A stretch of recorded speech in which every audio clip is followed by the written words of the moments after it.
guys, Crow Cooper here with On the Black. Now that the Mets season is over, I'm going to start doing my 2011 player reviews where I look at each player on the Mets roster and give my opinion on how they performed this year from a fan's perspective. And let's start behind the plate. I want to talk about Josh Thole, and I will say, and I'm not making any excuses for him, but I will say that I think that my expectations heading into 2011 were probably too high. I was expecting Thole to hit somewhere around 300 while continuing to improve behind the plate. And when you really think about that and look back on that, that's probably too much to expect from a young catcher, especially when defense should be the priority. Now, I think Thole ended up batting about 268 this season.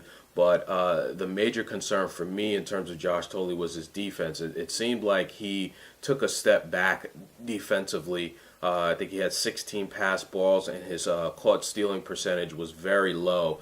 And you know, when you talk about the Mets, especially going into 2012, and looking at how they're going to probably be decreasing their budget and trying to maximize what they have at each position, they really need a solid defensive catcher behind the plate, someone who's going to help call a good game, someone who's going to cut down on those pass balls, and someone who's going to throw out base runners at a higher percentage. And I think the big question mark is, can Josh Thole be that guy?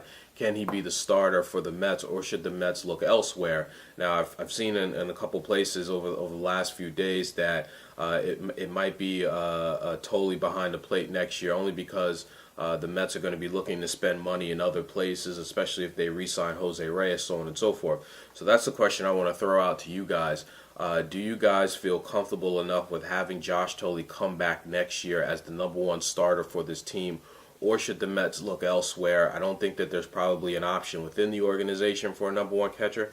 So should they go out the organization and bring in someone, whether that be a veteran for a year or two while Thole continues to develop, or someone who can come in and be the catcher for this team long term? Would love to hear your thoughts, guys. Let me know what you think, and I'll talk to you soon.